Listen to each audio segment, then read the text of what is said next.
My name is Sumay Hussain. I'm 24 years old. I started wearing hijab when I was a child. I can't really remember when. And I wear it because I believe it's something that my Creator wants from me. And I also believe it's a benefit to myself. My name is Sonia Khan. I'm 32. I'm originally from Pakistan, and I don't wear a hijab or niqab. Hello, my name is Sheikhah الكثيري. I'm 20 years old. I've been wearing the niqab for 1 year, and I do it to please my Creator and as part of completing my faith. Let me ask you straight up, what most people I think would want to know is, why do you feel it's necessary to hide your face? By covering my face, I'm honoring myself, and I'm presenting myself to the world as the sum of my character, as the sum of my personality, my contribution towards society. And it's just a little bit that I'm doing to enable me to go through this path of spiritual discovery. And it's something that I really feel glad and happy, and I feel so wonderful for having done it. And it's just a spiritual choice. Why do you feel wonderful for having done it? It just exemplifies the fact that I'm an honored Muslim woman. I am an honorable woman who has her own opinions. She has her own voice. I have my own personality. I have my character. I have everything that's wonderful about me, the way I contribute to society. And my beauty is a wonderful part of me as well.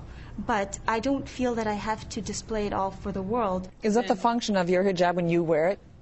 It's basically a message that says that I would like you to judge me based on who I am and what I do, and it's not based on, you know, the way I look. And I mean, people might not like that, but it is a fact that men and women are perceived differently. If I wasn't wearing the veil, for example, to me, a man coming up to me and just chatting me up might be normal, but to me, I might not like that. I'm interested in the concept of it's to make men behave better toward you. Is that what I'm hearing? My covering does not exempt a man from his responsibility as a man to behave himself, as you say, to conduct himself in a morally befitting manner.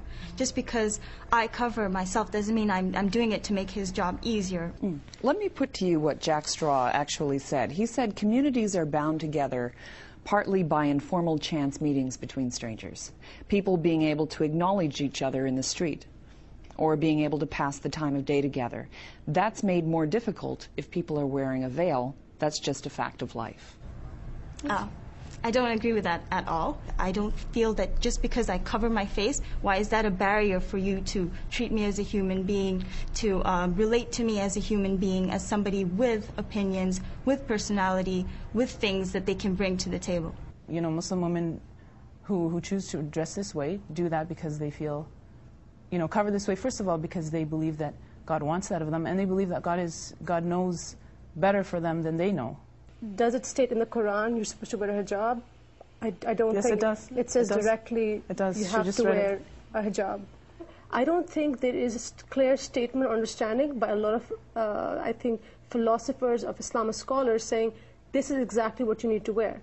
There is no clear understanding on that matter. I think there is a clear understanding. If you read there's a very clear understanding. There's a literally fair, you'll read all scholars saying the same thing. I disagree. No, I didn't say that. A lot of scholars will say. But there is a majority and a minority. But the face can be open. There's nothing wrong with that. The face is not necessary. Do you believe that? Yeah, I wasn't wearing it before, and now I am.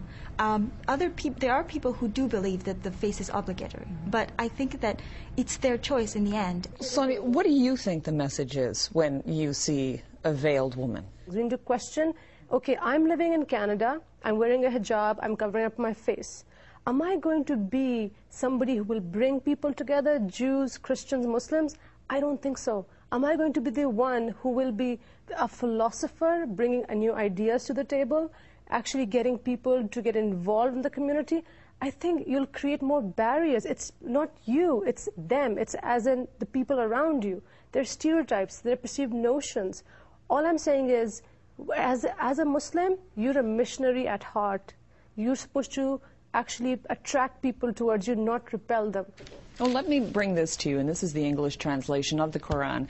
Tell the faithful women to lower their gaze and guard their private parts and not display their beauty except what is apparent of it, and to extend their scarf to cover their bosom. Are you not being faithful to the Quran? It doesn't say cover any particular part except for the bosom. So I think it's about the humility of it, and there's no kind of implication of what item do you need to wear. We need to integrate, we need to assimilate, and we need to be able to move from one culture to the other without looking like something out of a different era. I don't think it creates any barriers. I don't think you have to assimilate in all ways. I think you should assimilate in the basic human ways of goodness and helping others, but you shouldn't have to assimilate in your dress, because what is dress? It's just superficial. No, it's not. People always perceive you by what you wear. No one, I'm not talking about your communication.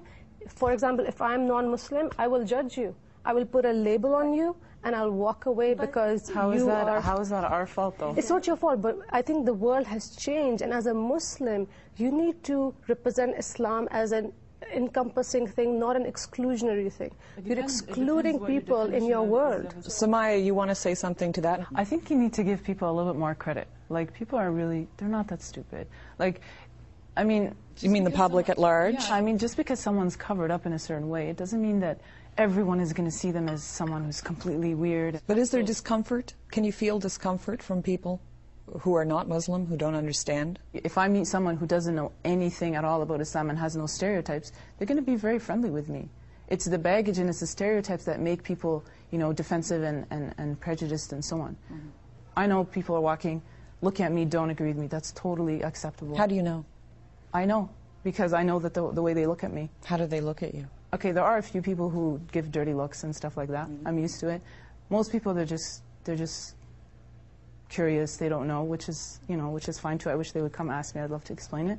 Essentially, what Jack Straw was saying, and a lot of people are saying now, is, you know, how can I trust you? How can I get a feel for what you're saying if I can't see the entirety of your face?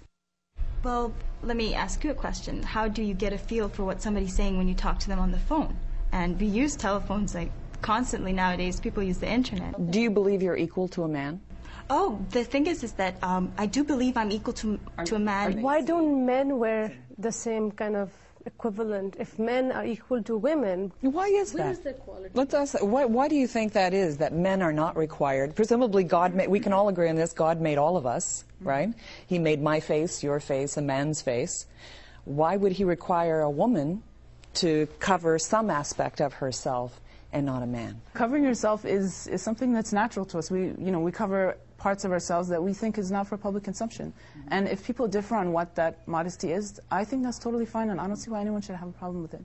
And the issue of equality in dress, I mean, men also have their own dress code that they can't just walk around wearing whatever they want. So if Jack Straw if you were in his office and he said, would you mind removing the veil so I could talk to you in the presence of another woman, what would you say? I would say, I do mind. Why does it bother you that I have to remove it in front of you?